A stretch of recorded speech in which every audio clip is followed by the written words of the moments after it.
But today's session is slightly different from the previous session. So in that sense that but also when we designed the session and came up with it, it's more for if you're using Project Online, you have the tool available or you're about to go there, and how to get the best out of it. So how to get the most out of it in terms of resourcing.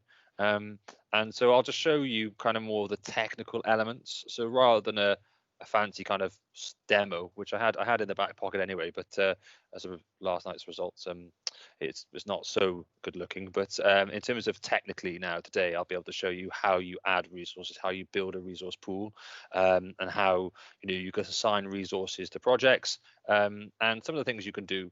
I'll take you through really. So, but as Garrett said, if you've got any questions, just pop them in the chat, or happy to answer questions at the end. But also, feel free to raise your hand as well, which I like that. That new feature in Teams is quite cool. So let's just jump straight into it. And yeah, as I say, happy to answer any questions as we go throughout the show and tell really. So iCoTech, so we're a Microsoft implementation partner, as some of you guys will know, and I've condensed the slides because I recognize a few people on the invite list, so I didn't want to go through the detail again and bore you to death with that. But we're a Microsoft implementation partner, and we specialize in Project Online, Power BI, and SharePoint, and the collaboration tools that fit within that. And one of the other things we do as well is the Power Apps and Power Platform, where we have invested heavily in the Power Platform over the last 6 months, and we've started to build some proof of concepts in terms of Project for the Web and other kind of Dynamics integration type services. So I'll if I have time at the end, I'll move us on to, I'll show you one of the early versions of Project for the Web and some of the resourcing we're doing in that at the moment as well. But yeah, that's a bit about us.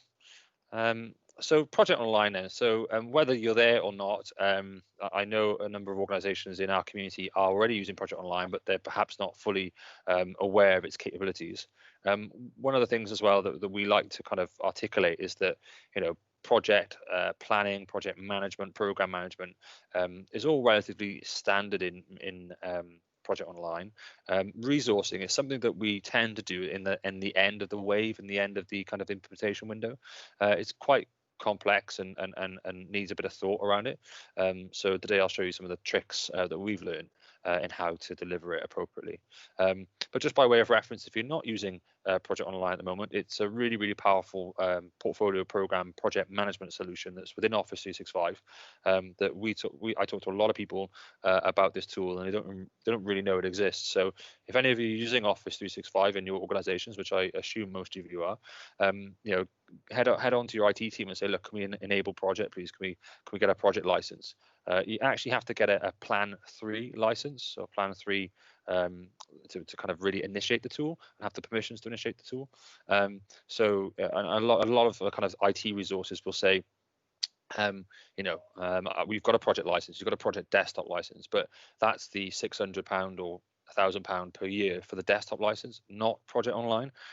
So there's a bit of a nuance there. But once you get the license within your tenant and you're assigned a license, you can go on to what I call the waffle, which is the 9 dots on the top left hand side of Office 365, and you can select project and go to Project for the Web or Project Online, and it'll take you to that project tenant, and it's there. One of the things that you obviously have to set it up in the background, it takes a lot of time to set that up, but in essence, this is a tool that's available within Office 365 quite simply, is my point. All right. So what, in a nutshell, what can it do? So I'll summarize this, and I'm using these slides just for a bit of structure, really, to take us through top down what the tool does. But in essence, you're able to build a portfolio of projects. So you can do strategic portfolio management in it. Not many people are. Just people are accepting that the portfolio is a collection of projects, and this is a collection of projects here. You could have programs in it, so you can you can combine projects, sub-projects into one program and aggregate the data up. But you can also obviously manage your projects in it. So whether it's an IT project, a business change activity, or even continuous improvement, you can build different templates or enterprise project types, and they will essentially range from minor work, business change, through to agile delivery or or whatever type of project you're delivering. So yeah, that's just a bit of an overview, top down really. So at the next level, then you can see here we can build schedules, and this is a type of project. So you can see here that you've got sprints and releases. So we actually use waves and sprints underneath waves. So and it's really useful for that to plan those out. And then you can obviously have other views in Project Center that you can configure and customize, which I'll take you through very shortly. A lot of people as well think Project Online is just maybe an online version of Microsoft Project, as in the desktop application, but it's not. The differentiator with Project Online is that you get a scheduling view online, and it's somewhat dumbed down. So again, I'll show you that in a few minutes' time. But this is predefined and pre-configured to meet your requirement then. So resourcing. So a couple of the things that I want to take you through before we go into the detail and show you the resourcing specifically. But resourcing is, as I said at the top of the call, quite complex to set up. I always say to our customers, it takes longer for us to design and define the process than it takes us to actually implement and configure the tool. So when I kind of work with a customer and say, look, you want to do resource management, you're using Project Online, it's actually 70% of the effort is in the process definition, the writing of the document that goes alongside it, the understanding what the requirement is. 30% of the effort is actually configuring the solution. So that's just a word of warning, really. And yeah, just a bit of advice. But one of the things to think about when we're talking about Project Online and we're talking about the types of users, there's just a distinction that I wanted to bring to your attention really before we go into the detail.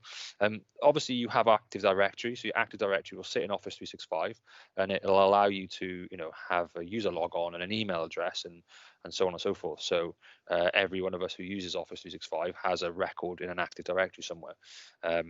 And so it's just important to understand that there's a user of Office 365 that is really the linchpin of this product. You need to be in Office 365 to use this tool. You can't be assigned as a resource if you're not in Office 365.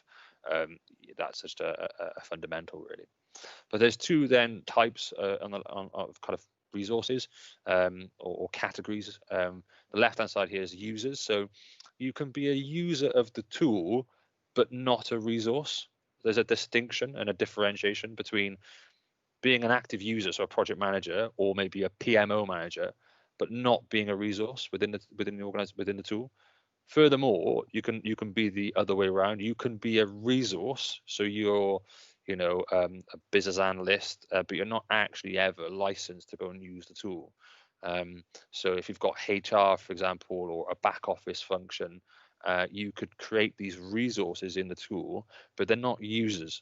And there's a real distinction there, so you've got to think about that when you're designing your resource breakdown structure, and before you embark on this approach to use Project Online for resource management, you've really just got to think about, okay, so for example, project managers, program managers will probably be users and resources, but PMO, you're unlikely to really try and resource or assign tasks in project plans to PMO. They're more, in my experience, back office, and they're just a collection of individuals providing a service. So they will be users, not resources.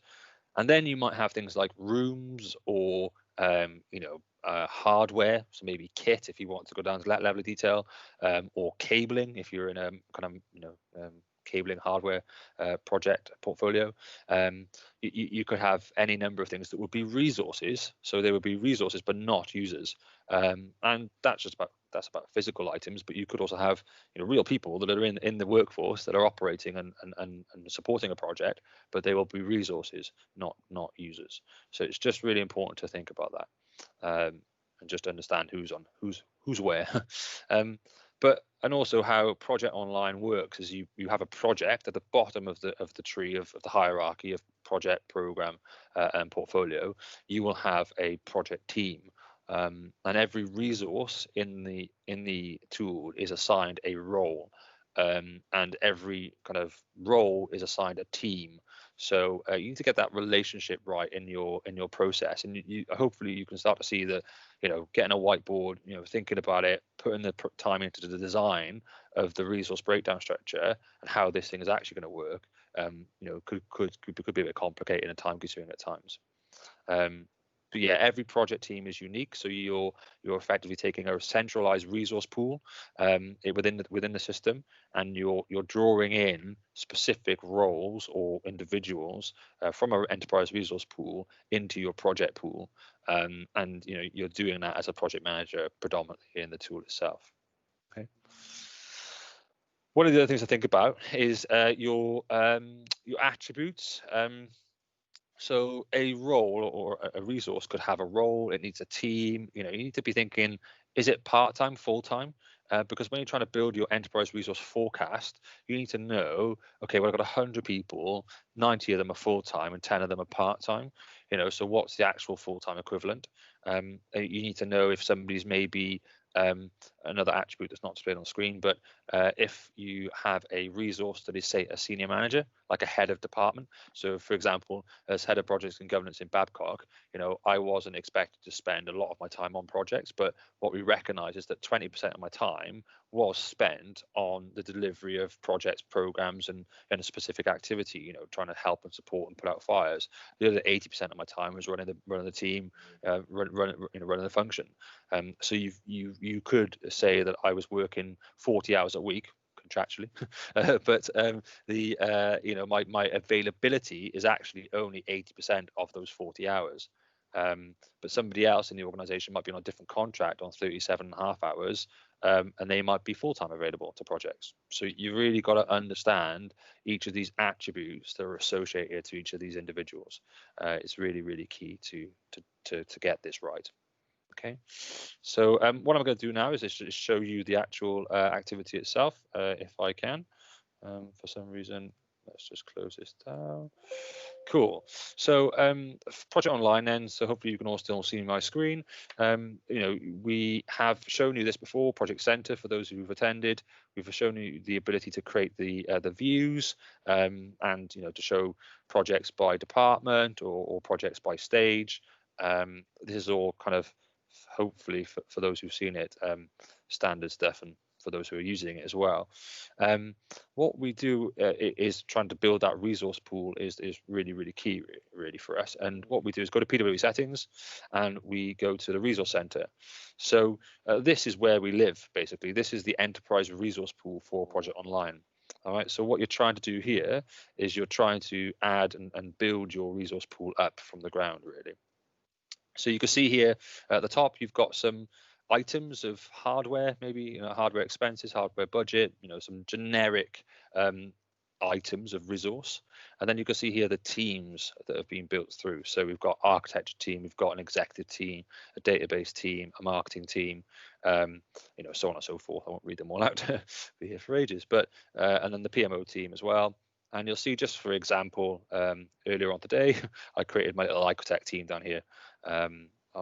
By here, so I've got, effectively, in a most simplistic form, I've got 4 resources. Modern administrator is me, for example, this user of this account, and on top of that team, I've got a generic resource. All right, so I'll come on to that a bit later on. But essentially what you're trying to do is build or get rid of your Excel list of people, which is probably where most people start off on this journey, and trying to build a enterprise resource pool itself. So you could do that by adding a new resource, and there's some nuance here. So remember earlier I talked about a resource being associated to a user and those two being connected. You can associate this, this account, this resource with a user. So it's important to understand those two things. But what we're doing here is we're building attributes of the resource into the system. So in this setup, we've got some custom fields which we've added, which I'll show you in a second. But these are, in this example, it's the region of which they work in. So for future reference, you might want to filter by certain things, and it's the role in which they fulfill as well. So I talked to you about the role. So this has got a lot of roles in this demo environment, but you can personalize these and customize them to your requirement. You can attribute cost centers. So actually, if somebody is in a specific cost center versus somebody else, you can do that here. And then this is the real key. So having a team assignment is really, really important. So assigning them to the iCoTech team. So let me just have a go at quickly adding something in there. So I'm not going to assign it to a user account, but I'm going to just add the display name as demo. They're on a standard calendar that, because obviously it works in different areas. It doesn't require approval. These things here are about start and end dates. So I'll show you this in a bit later on, where you can, for example, say that this resource is only in temporarily. So this resource is going to leave us on the 30th of September this year, and therefore in your resource forecast later on, it flexes the resource availability for your team based on the start and end date of every resource that builds in your team. So when I talk about the percentage complete, so if you have 90% availability, you would add 90% availability here versus 100% availability, and so on and so forth. So this is simplistically how you set up your resource itself. So I think I'm going to add this person as a contractor. I'm not going to put a cost center for now, but I'm going to assign them to my iCoTech team. All right, so I've filled in all the attributes of the resource simply, and this resource, we're off to a good start. Added. I always get a bit nervous that it's not going to work. So as we scroll down here, you can see that my iCoTech demo resource there has been added to the system. Okay, and simply put, that's just one resource. But imagine you're going to have to add 50, 60 people to your resource enterprise pool, in the first activity really. So then you might want to filter your resource pool using different filters. So you might want to do it by cost resources or all resources. You can build these views as much as you want, and configure them to however you want to see your resources. So if I was really using this in a live environment, I'd actually add a filter and just say I really just only want to see begins with iCoTech. Let's see if this works. Or equals to iCoTech. What did I call it? iCoTech team, I think. Got to find the right name for it, Joel. iCoTech team. There we go. So here we go. Custom filter. Because if I've got lots of teams in this organization, I really don't want to see everybody else's team. I just want to see mine. So iCoTech team gives me a little tick to say it's valid. So here we go. So it's just showing my team there. Not anybody else's team across the portfolio, and that saves then for every time you come back into this view. I can continue to see this resource pool. Okay, this is quite valuable when you've got 10 or 15 people in here. Unfortunately, just because it was a case of kind of slapdash last night to get it working again. It's not 100% useful, but here you can see I've got my days by months. Okay, so this is my resource utilization. This is a built-in report, and this is where we get most of our customers to start from. Start from a simplistic built-in report, and we go on to Power BI and more intrinsic reports later on. But this is about your capability, or so your capacity, capability, and versus your demand. So essentially it's saying across the portfolio, I've got a demand just over 30 days for June and July, and it tails off then. So I've obviously got a big gap of availability across my team across the next 6 months or 5 months. You can see that resource there has dropped down, so you can see how on average it's about 107 days across the team. That drop is because that person left. I set them to leave at the end of the month, and so they're no longer available to us. So that demo resource there, you can see their availability is stopping. And that's really, really useful if you've got a team of 20 people and you've got people leaving and starting at different times. Imagine concatenating that together, and you'll show your accurate resource availability across time. Okay. So with that said, there's lots of other things you could do in here, but we'll leave that for another day. The way in which we build resource teams, then there's two ways in which we build resource teams. So once you've built your resource breakdown structure, you're going to want to use those individuals in your project plan, and they won't be there out of the box. They won't be there already. you as a project manager or program manager need to assign those resources into the system itself. All right, so to do that, we build a team. So I've gone into the project site here and I've actually said, I want to go and build my team of individuals or resources. For this, we're going to say, give me everybody's, I don't want generic, I want, here we go. So I want all resources, and I want the no filter, get off. There we go, cool. So this is all the resources in the team you saw earlier, but I'm acting as a project manager now. Okay, so I want to go and have users that are potentially via a certain team or a certain role. I know in this example, I know who I need to bring into the project team itself. So I might bring in these individuals, Elvis, and I just simply add them into my project itself. Okay, and I could build up my resource team. You can be more complex, and I'd say the next stage is really adding in generic resources. So you can see here I've added in what I term roles, so like a developer or an analyst or a project manager or tester, and I could therefore configure this view to only show me, as it was at the start of the session, generic resources. And I can see my iCoTech resource here is required. All right, so I could save and close this, check it back in, and this is in the browser version. I'll show you quickly how to do it in the project desktop app shortly.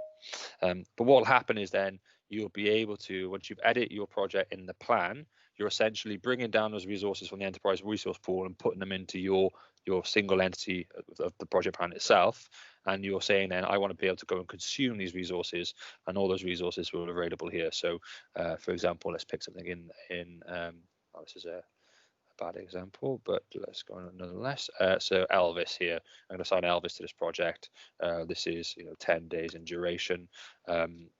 Let's try and make it 40 days in duration. So you can start to see how you can start building out your project plans. This is how the tool is designed to be used. If I'm really honest, I don't see many organizations booking resources to tasks at this level. There's a question in the industry about value versus investment versus overhead that resourcing will cause at this stage.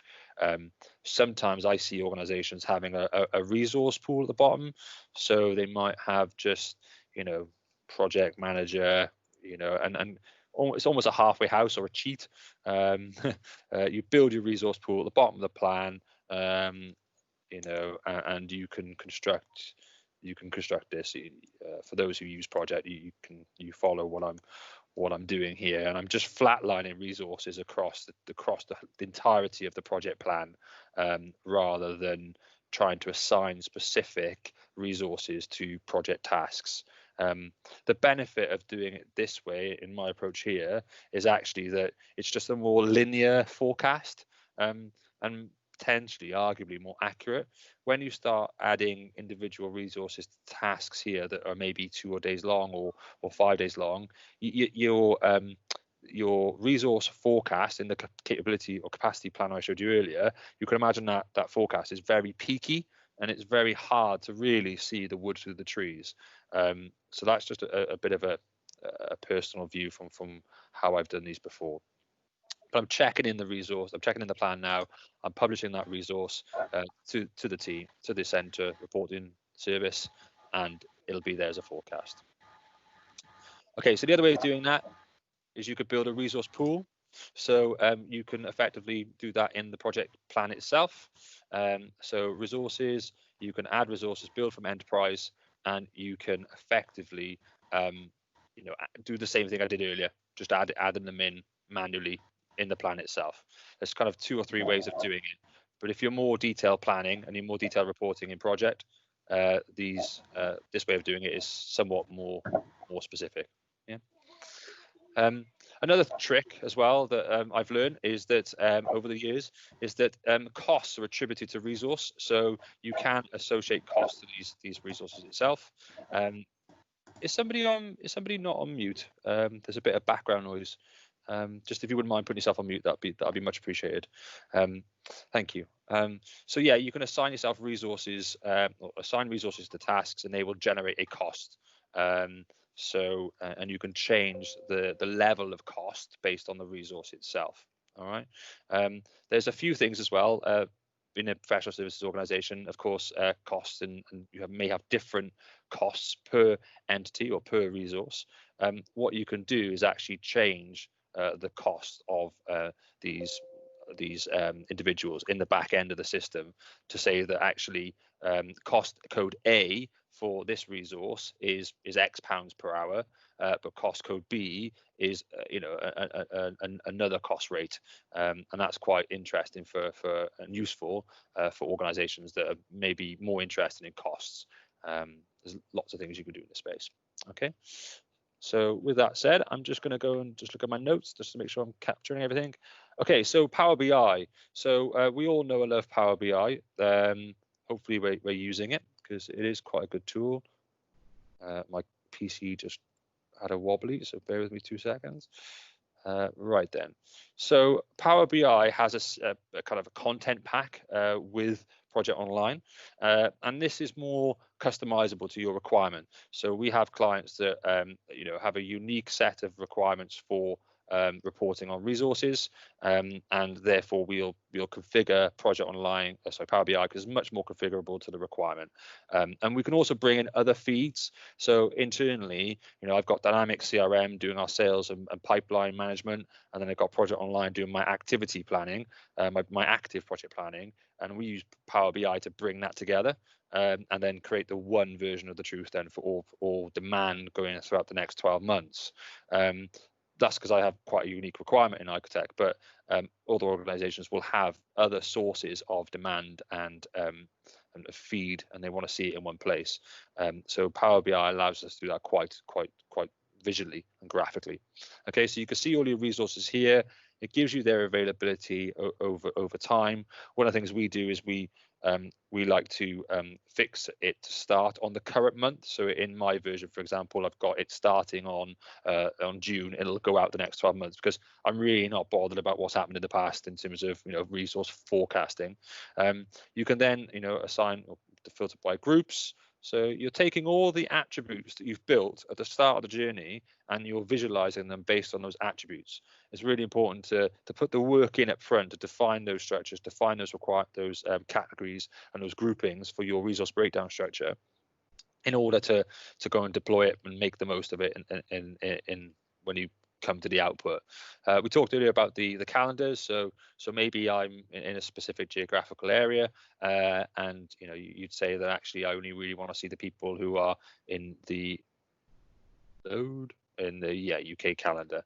I'm not really interested in anybody else who's using a different type of calendar, therefore in a different geographic location. And then you've got all the other resources, the content pack that comes with it. So just for clarity, Microsoft have given us this, so we're able to plug this into Power BI and Project Online very seamlessly. This is all effectively out the box, and you can configure this to your specific requirement quite easily. So you can see the resource assignments by stage or by type of project, whether you're looking at the operations department or this. I'm showing you just basically what is in the operations team at the moment. There's one resource in there at the moment, but of course in your environment there'll be a lot more in operations, I hope. So there's five projects that Adele is involved in here, and this is the start date, this is the end date, this is the work complete, and this is the total amount of work itself. Just for reference as well, one of the things to think about when you're doing resourcing is project uses work and duration, and you'll probably know the difference between the two, but make sure that you have the available work, not the available duration in the system. So that's also really important to set up. Okay, the detail then. So this is another interesting report. If you're looking to talk about something specifically or somebody specifically within your team, and you want to go and know all the details about that individual, you could use this report to do that. I have to admit, I don't use it a lot, but I know some of our clients do use it, and they'll try and understand specifically what that person's availability is, what the demand is over time. Okay, and there's some other graphical reports in there as well that you can use. Okay, so that's kind of the output of resourcing and project online. So with what I've shown you today, and if I can just, I'll recap and try and get back there, because I think it's probably quite a lot to go over. But let's just go back. So in order to build your resource pool, if you're using project online, you can literally go to PWA settings. You can go to the resource center, and you can start building your resource pool, your enterprise resource pool. One of the things you would have seen is that for example, if I want to go and edit or add a resource, let's pick this person just for a second, edit the resource. These attributes that I talked about earlier on. So one of the things you have to do is go and design these attributes into the system itself. How you do that is you use what's called an enterprise custom field. So I'll just quickly show you how to do that. So you go to PWA settings, enterprise custom fields, and lookup tables. The trick is here, if you've got a lookup that you want to reference to within this field you're about to create, you need to create the lookup first. So you can't create the field and then say to look at a lookup. You have to create the lookup first and then create the field name afterwards. So you can quite easily put some values in here, like are they part-time, are they full-time? It's a bad example, but I would just put FT or part-time. It's a text value. I'm going to save it into the system, and then so that's created the lookup down here, or part-time, full-time. I'm now going to create the field that I want to attribute to a resource, and the trick is you need to make it a resource field, not a project level field, and just put part-time or full-time. Is this resource part-time or full-time? You're going to see how bad my spelling is now. And it's a lookup table, and there it is, part-time or full-time. I'm not going to make it mandatory. I'm just showing you for a fact, but you can make it mandatory here if you wanted to. All right, so I'm going to save that field now. When I go back to my resource pool, fingers crossed, that this person will have should work. Will have the part-time or full-time attribute in there. Whew, it works. There we go. So there's part-time or full-time. All right, so this person is full-time. Now, that's simply how you build up those attributes. If you repeat that process, and this is recorded, so we'll put it on YouTube and you can have a look at it in your own time and press pause because I'm probably going a bit too quick, so apologies for that. But you can effectively build up these attributes for your resource pool and very simply start adding them into your resource pool itself. Okay. I think, I'm just looking at my list, that is it. I've been talking for 35